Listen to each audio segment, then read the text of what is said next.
Bismillahirrahmanirrahim. Topic today is management of hepatic encephalopathy. And in today's talk we will cover the management mainly of overt hepatic encephalopathy and to some extent the management of covert hepatic encephalopathy, which is basically the minimal hepatic encephalopathy and the grade 1 of West Haven overt encephalopathy, and then briefly about the hepatic encephalopathy type A, which is seen in fulminant liver failure, and type B, which is associated with bypass procedures.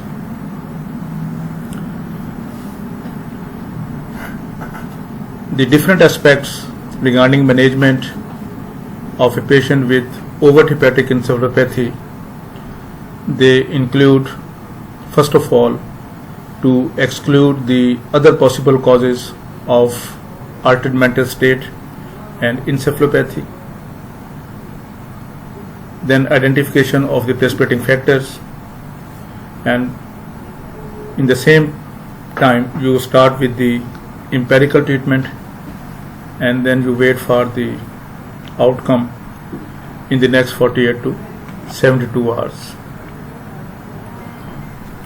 So first step is to exclude the other possible causes which can lead to confusion with the hepatic encephalopathy, and they can have the same type of presentations. And the main abnormalities and main diseases to be considered in the differential diagnosis of hepatic encephalopathy, they include the conditions which are associated with diabetes, because diabetes is very common, and the associated hypoglycemia, the conditions which are associated with hyperglycemia like ketoacidosis or non-ketotic hyperosmolar state, lactic acidosis, they have to be considered. Then alcohol, which is very common cause of chronic liver disease and cirrhosis, and the associated conditions like intoxications, like its withdrawal, and Wernicke's encephalopathy. The Wernicke's encephalopathy is acute type of Korsakoff psychosis or acute encephalopathy, which commonly occurs when these alcoholics, they are given intravenous glucose, and the commonest setting is the euglycemic ketoacidosis, which is commonly associated with alcohol, and the treatment is IV glucose, and the intravenous infusion of glucose produces acute deficiency of the thiamine, and then these patients, they develop manifestations of psychosis or encephalopathy. So for practical purposes, whenever any alcoholic has to be given IV glucose, it should be accompanied injections of thiamine before you start the glucose infusions. Then you always have to consider the drugs as the possible cause of altered mental state, and especially the benzodiazepines, the narcotics, the opioids, the neuroleptics, they all can be associated with these manifestations. And then the electrolyte imbalances, especially the hyponatremia and hypercalcemia. And similarly, you have to consider the epileptic state and psychiatric disorders as a possible cause of differential diagnosis of hepatic encephalopathy. And the other possible presentations which can confusions, they include the various types of dementias and brain disorders, especially the space occupying lesions and non-pressure hydrocephalus.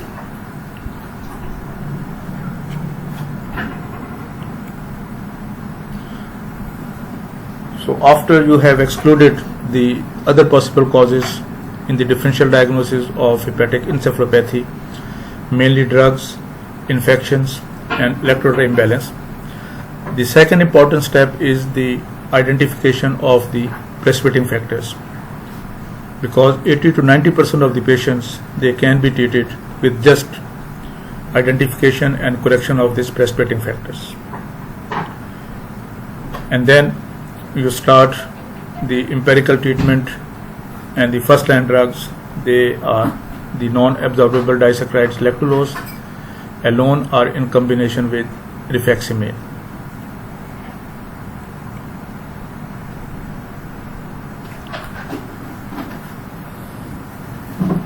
Precipitating factors, their identifications and their correction is very important step in the management of hepatic encephalopathies. And the main precipitating factors, they basically belong to three groups as far as their pathophysiological mechanism are concerned.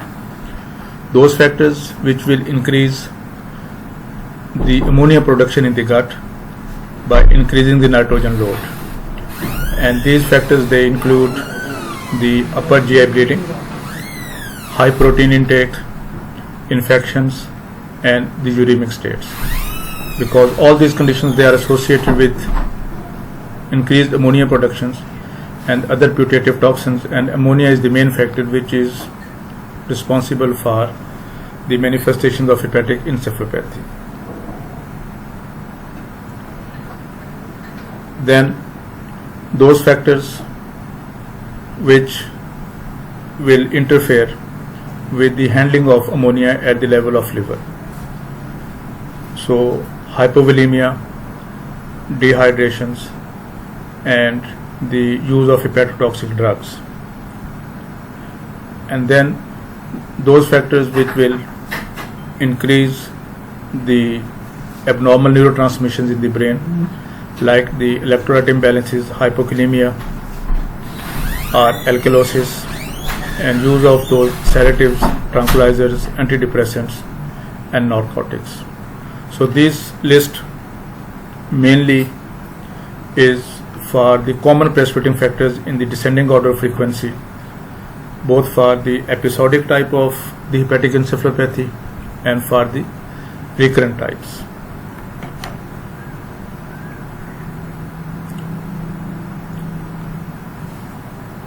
And once you have started with the empirical treatment, you assess the response at 48 to 72 hours. And if the patient is not showing an appropriate response at this time, the strong possibilities are either your diagnosis was wrong and there was something else, especially in the brain, which was associated with this disturbed consciousness. So MRI of brain should be done to exclude the possible CNS causes. Either you missed the precipitating factors and it was left untreated, or there is also possibility that you missed a synchronous cause of encephalopathy. And the second possibility is that your treatment was inadequate. So this diagram shows the important aspects in the management of the hepatic encephalopathy. The mainstay of treatment is the medical treatment. And the other important aspects to be considered is the correction and management of the precipitating factors. The role of enema has become slightly controversial, and then one has to pay attention towards the nutrition and at the same time the role of branch chain amino acids, and at the same time we have to consider the secondary prophylaxis, because most of the time the encephalopathy episodes may be recurrent, and then one has to consider the possible role of the artificial liver support like the MARS, the molecular adsorbent recirculating systems, and then the role of liver transplantations. As far as the medical management of the overt hepatic encephalopathy is concerned, the different approaches, they basically include measures which will decrease the production of ammonia and other putative toxins in the gut, and number 2 is to remove or scavenge the ammonia which has entered into the systemic circulations. So the different modalities which are used, they basically are addressing these two main mechanisms in the medical management, and we will discuss in little detail the various modalities and various possible treatments which are available for the medical management of overt hepatic encephalopathy. And this diagram shows the important sites and the mechanisms by which these various modalities they act in this treatment of hepatic encephalopathy. At the level of the gut, you can decrease the ammonia production by the use of the lactulose and other non-absorbable disaccharides. And then another important factor is to address the microflora or microbiota, because it plays a vital role in the breakdown of protein and production of the ammonia and other toxins. So controlling of this microbiota by the use of the non-absorbable antibiotics like rifaximin, like vancomycins, and similarly the ammonia which enters into the circulation after bypassing the liver is mainly handled by the muscles, and it is converted into glutamine. So you have to keep the appropriate muscle mass for handling this of ammonia. So there is important aspect of nutrition, and you have to minimize the degree of sarcopenia, because cirrhosis itself is one of the catabolic states and it will lead to muscle wasting. And similarly, the other factors like the branch chain amino acids, the LOLA, the L-ornithine, L-aspartate, the ornithine phenyl acetate, and the glycerin phenyl butyrate, all are ammonia scavengers. They act at the level of muscles to handle this excess level of ammonia in the circulations. And then at the level of the brain, where you have accumulation of this ammonia in the astrocytes, and then it is converted into glutamine, and this glutamine is either converted into glutamate or into GABA, and then it interferes with the neurotransmissions. And at this level, you can use the benzodiazepine antagonist like flumazenil for a temporary relief of the hepatic encephalopathy. So, very briefly about the handling of the various precipitating factors. The upper GI bleeding is very important precipitating factors because it loads the gut with high amount of the proteins. So the obvious management includes the blood transfusions and correction of the coagulopathy by giving fresh frozen plasmas and vitamin K, and then nasogastric lavage to remove the blood from the stomach. And at the same time, you have to address the bleeding and portal hypertension by the use of vasoactive drugs, the octreotide or the terlipressin, and intravenous proton pump inhibitor infusions, and then the endoscopic treatment or angiographic treatment. Infections, which are very important precipitating factors, and remember, liver cirrhosis is an immunocompromised state, and these patients, they are very vulnerable to get local and systemic infections. You always have to look for the infections as a possible precipitating factors, and especially with large amount of transudative ascites, these patients are very susceptible to get spontaneous bacterial peritonitis. And similarly, systemic bacterial and fungal infections are very common. So appropriate treatment of these infections is important. Then one has to be extra careful about the use of the CNS depressant drugs, and especially the benzodiazepines, the narcotics, the opioids, and the other neuroleptic drugs, and the phenothiazines, etc. And if you are suspecting benzodiazepines as a possible cause, then the flumazenil is effective, and if the opioids and narcotics, then naloxone.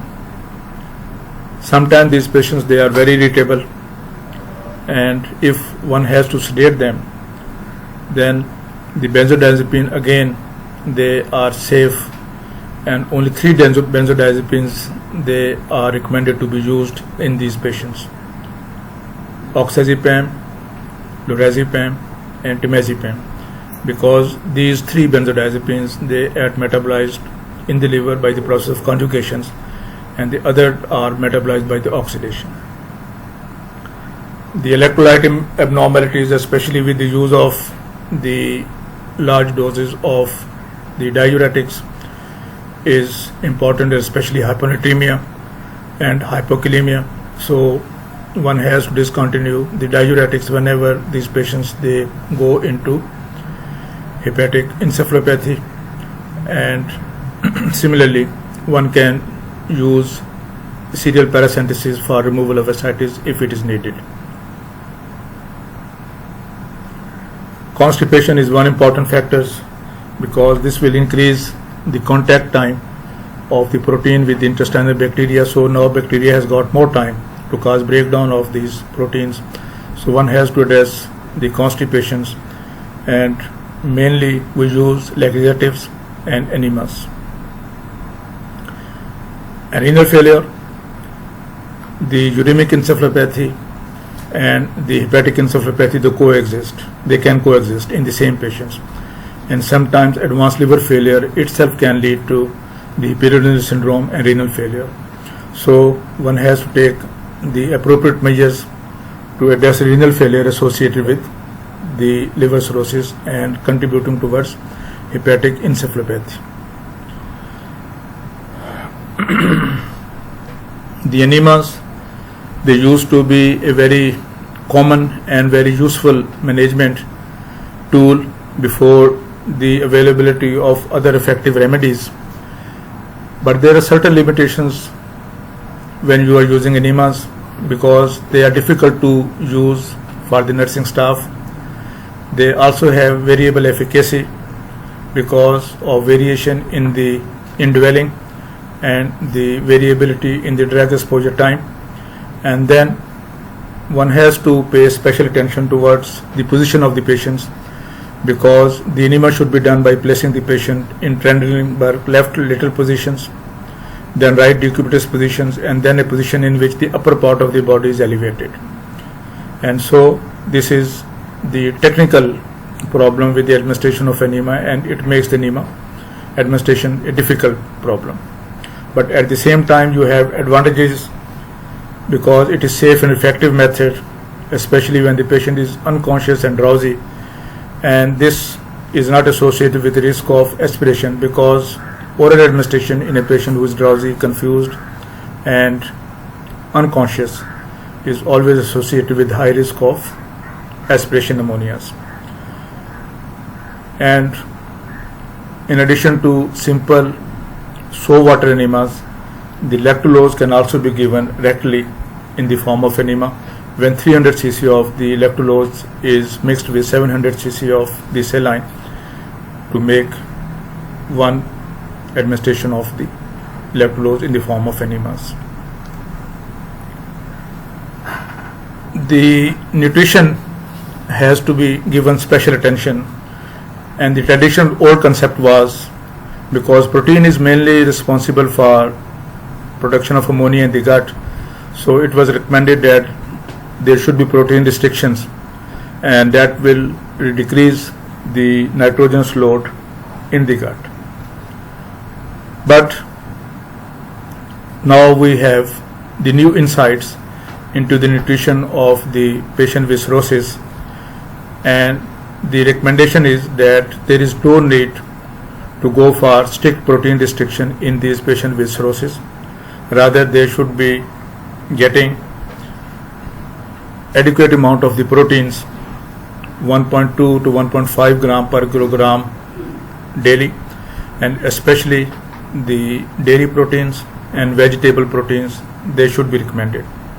And this protein administration, it should be divided between at least 4 meals every day. You can decrease the timing between the meals, and at the same time patient should also be taking a late evening snack to reduce the protein breakdown which takes place with the overnight fast. And why this protein administration should be adequate? Because once the ammonia enters into the circulation bypassing the liver, then muscles are the main alternative pathways for ammonia metabolism, and they convert this ammonia into glutamine. And if you are limiting the protein intake in the diet and patient is already in the catabolic state, so this lack of protein in the diet will cause further muscle wasting, sarcopenia, and that will interfere with the ammonia handling at the level of the muscles. Branch chain amino acids, they are recommended as a management of hepatic encephalopathy, but at the same time they also provide a very well source of the high quality proteins. So in addition to their role in the hepatic encephalopathy, they can also be used as a nutrition supplement.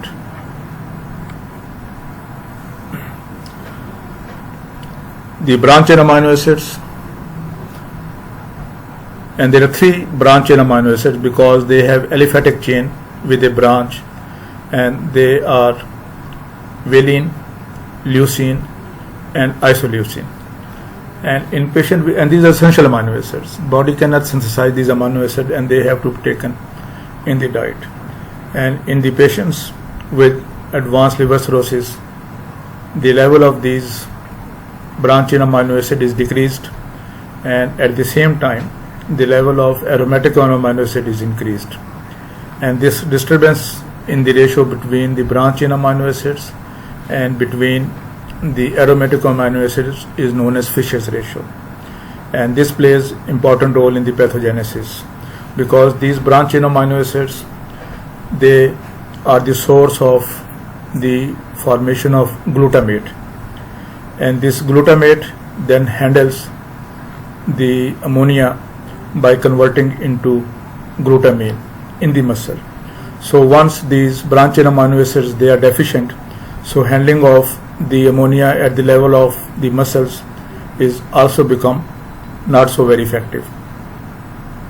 In addition, one of the branch chain amino acid, leucines, it also promotes the protein synthesis by the liver, and obviously this will be helpful in formation of ammonia because most of the protein is now produced in the liver and less going to the intestine.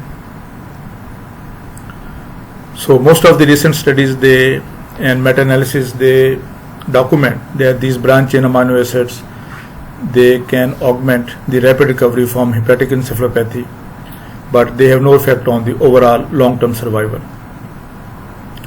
And in addition to their role in hepatic encephalopathy, they will also improve the level of the serum albumin because they are involved in the synthesis of the albumin, and thus they will increase the progression, and at the same time they will also improve the survival by decreasing the overall number of hospitalizations and the length of the hospital stay.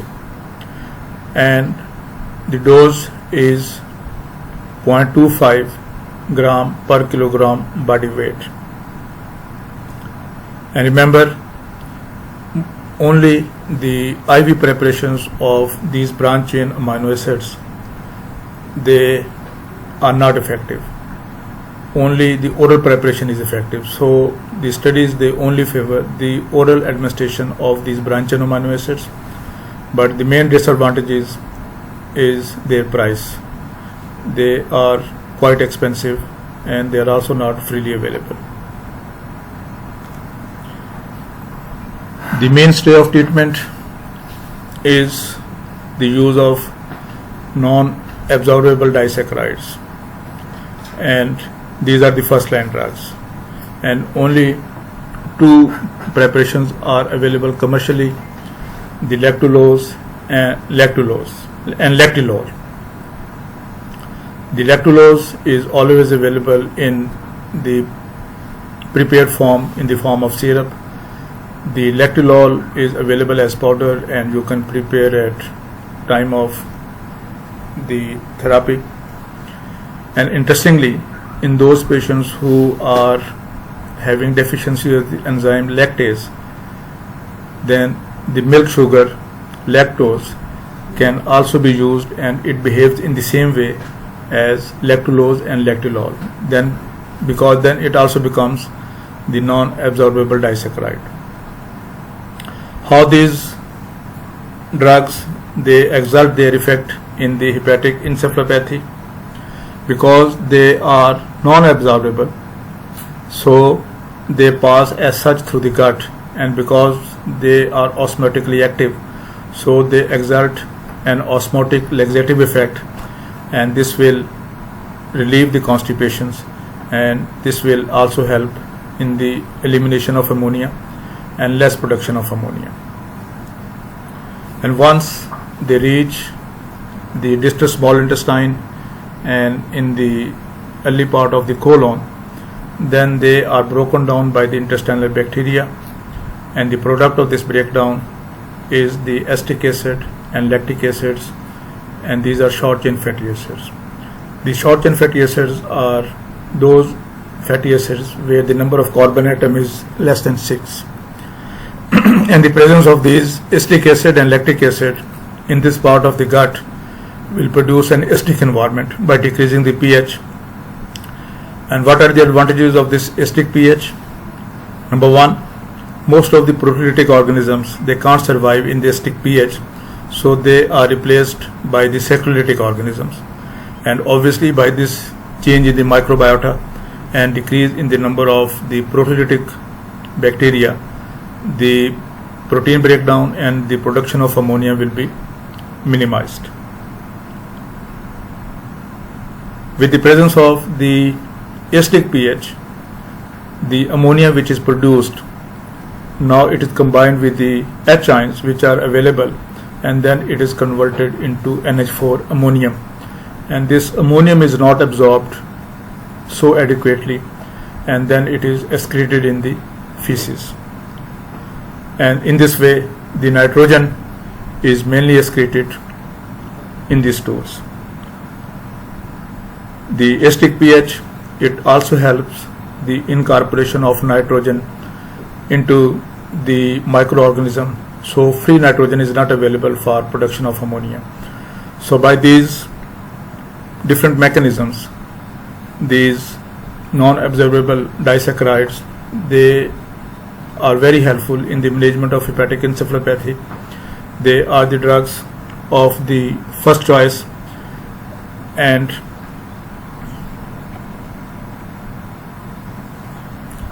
whenever you come across a patient with hepatic encephalopathy, you start these drugs. The usual starting dose is 15 to 30 milliliter, which is given twice a day, and this dose is continued until patient starts passing loose stools, and then you maintain the dose in such a quantity that a patient is passing 2 to 3 soft bowel movements daily. In those patients who are deeply unconscious or comatose and the nasogastric tube cannot be passed, then this lactulose can also be given in the form of enema. This lactulose is combination of two monosaccharides, galactose and fructose. And the possible side effects, they include very sweet taste, and because of the non-absorbable nature and osmotic effect, they will produce bloating, and the over treatment can produce diarrhea and dehydration and associated hypokalemia. And at the same time, when you are giving these lactulose or other non-absorbable disaccharide, especially those food items which themselves have laxative effects, like the sweet fruit juices and especially those containing large quantities of fructose, they can produce additional diarrhea, and they should be probably avoided, and this interaction should be kept in mind. The lactulose is usually very effective, but there are certain risk factors for the failure of this lactulose therapy. Those patients who have very high MELD score, model of end stage liver disease score is very high, or the TLC count is very high, are those patients where the serum sodium is very low, or patient has developed hepatocellular carcinoma.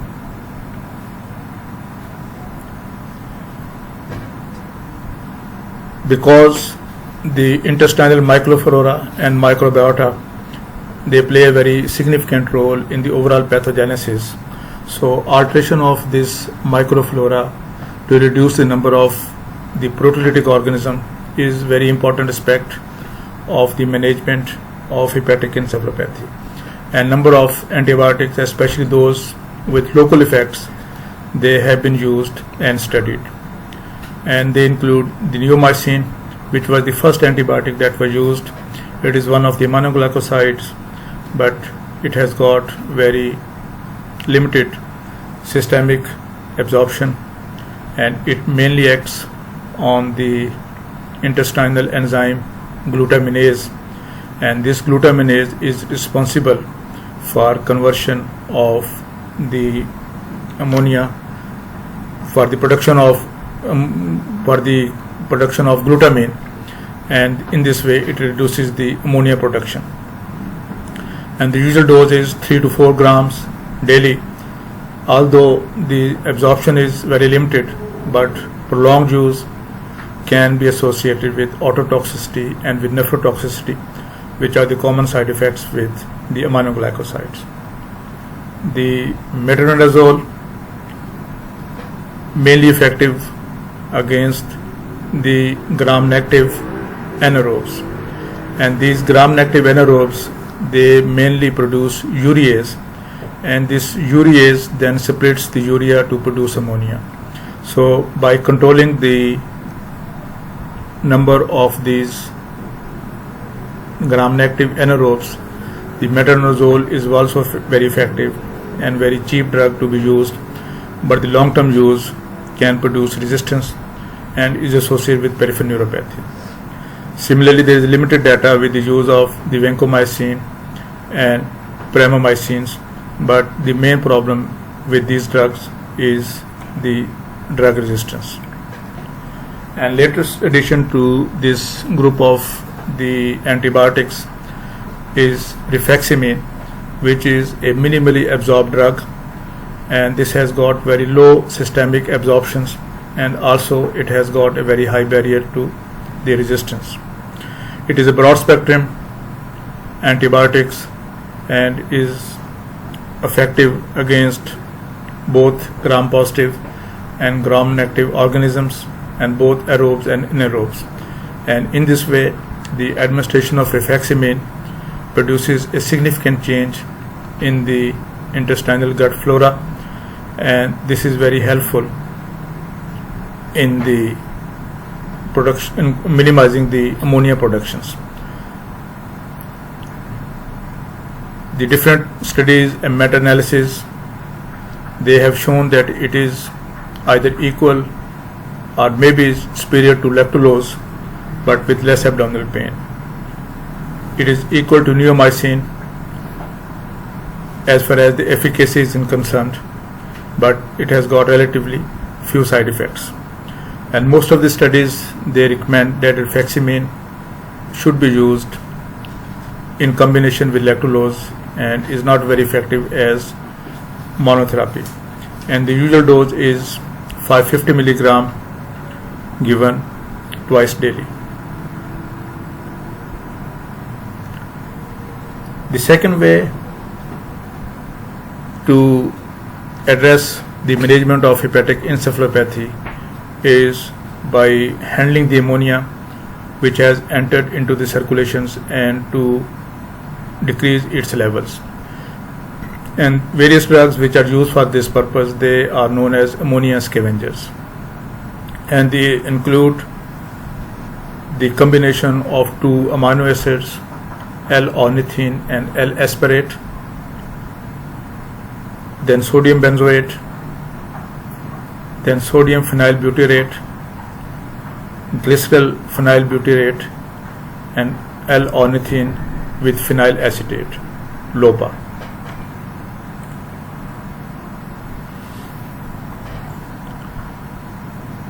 This combination of the L-aspartate and the L-ornithine, and these both amino acids, they supply the substrate for the urea cycles and for the glutamine.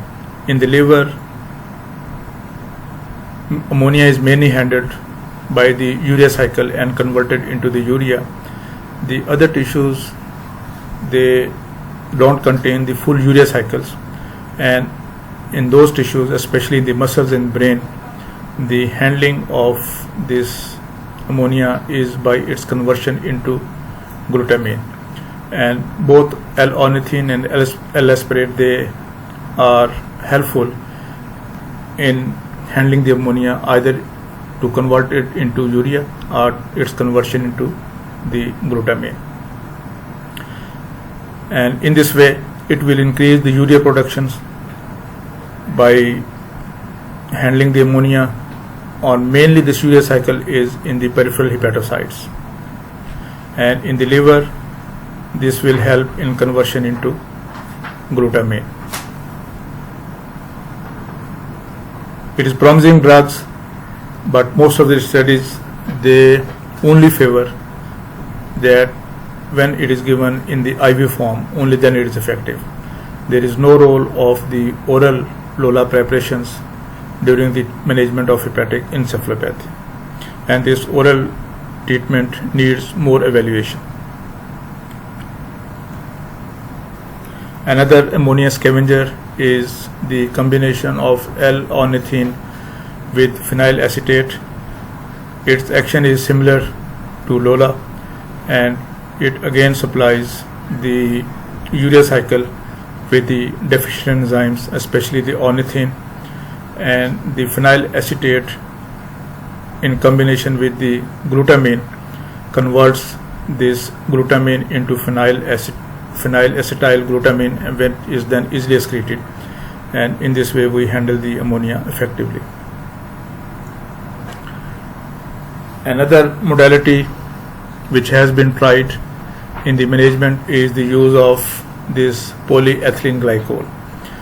This PEG or polyethylene glycol is mainly used for bowel preparations before the colonoscopy.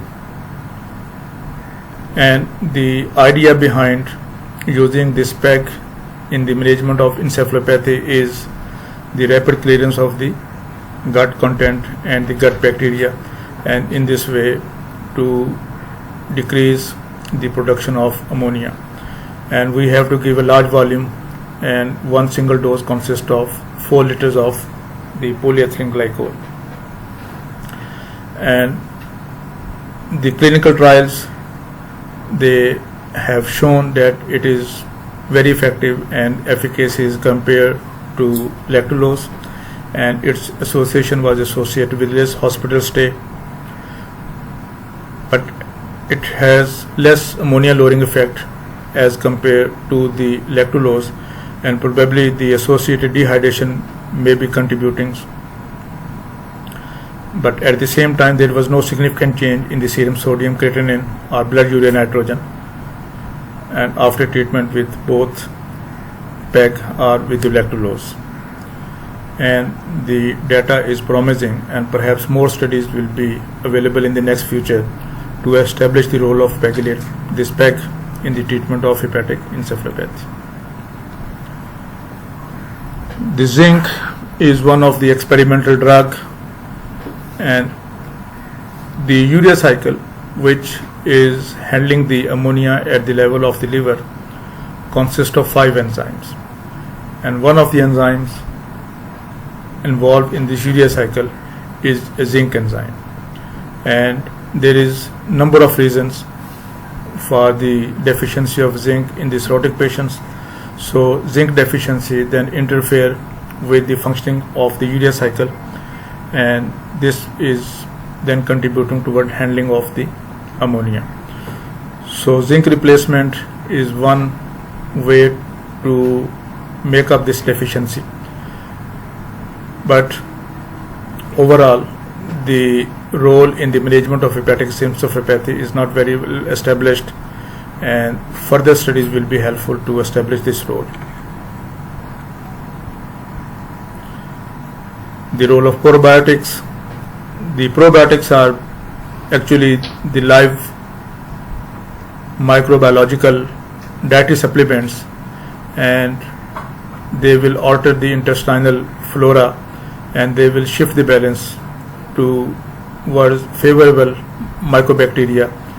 And most of these preparations, they consist of lactobacillus and bifidobacteria, and the use of these probiotics and alteration of the gut flora will reduce the bacterial translocations and subsequent endotoxemia. But mainly they are useful in patients with covert hepatic encephalopathy, and they are not very effective in the management of overt hepatic encephalopathy.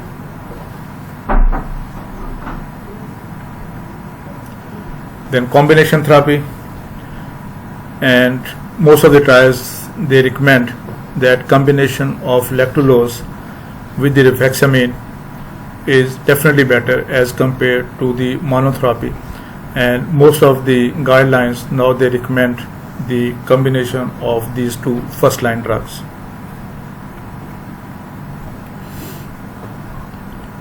And if your treatment is not very effective and you are not getting improvement with effective and appropriate treatment, then there is strong possibility that this persistent or chronic encephalopathy is probably associated with a large portosystemic shunt, especially the splenorenal shunts.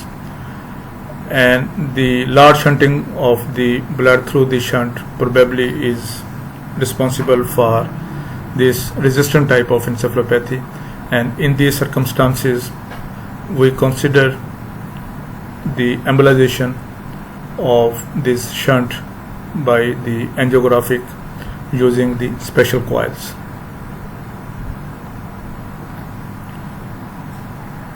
The type B encephalopathy, which commonly occurs after bypass procedure and especially with the TIPS, and here the different trials with lactulose and rifaximins, they have shown no significant effect, and the only effective treatment is to decrease the diameter of the shunt, and that is a technical handling.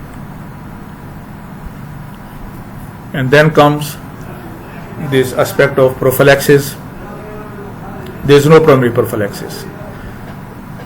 Once, like after TIPS, there is no effective remedy to control the first episode of hepatic encephalopathy. And similarly, there is no definite modality to prevent the progression of covert hepatic encephalopathy to overt hepatic encephalopathy. So there is mainly role of secondary prophylaxis, which is the prevention of second episode of hepatic encephalopathy after the index episode. And sometimes this hepatic encephalopathy may be recurrent. You may be getting recurrent episodes, and then you consider the possibility of secondary prophylaxis. And mainly the drugs which have been used for secondary prophylaxis, they include the lactulose and combination of lactulose with rifaximin. There is also some role of probiotics, and usually the prophylaxis has to be continued indefinitely. But if you are successful in controlling the precipitating factors like the wasted bleeding leading to hepatic encephalopathy, then you can consider stopping the secondary prophylaxis. And similarly, if there is improvement in the liver conditions after the treatment of those special causes like autoimmune hepatitis or the treatment of hepatitis C and hepatitis B viruses, and after improvement in the liver conditions, one can consider to stop the secondary prophylaxis. And these are the different trials for the secondary prophylaxis, and they show the efficacy of lactulose and the combination of lactulose with rifaximin. And the probiotic use was not very effective when compared to the lactulose. The role of artificial liver support like the MARS, and this MARS stands for molecular adsorbent recirculating system, where we remove the toxins which are attached to the albumin. This has been tried in some of the trials, and it has not shown very good results, and the only improvement was seen with the group which was also receiving the albumin treatment. So this artificial liver support, it may be used for refractory cases but without any survival benefit. Liver transplantation is considered when your medical management is not successful, patient goes into refractory type of hepatic encephalopathy, or patient is getting recurrent episodes of hepatic encephalopathy. But one of the main disadvantage is that hepatic encephalopathy itself is not the indication for the liver transplant. And when you are setting the priority for liver transplant, we use this MELD scoring. And hepatic encephalopathy does not necessarily correlate with the MELD score. So the patients with hepatic encephalopathy may be at disadvantage in the era of MELD-based organ allocation, despite a serious impact of hepatic encephalopathy on productivity, on health, and on survival.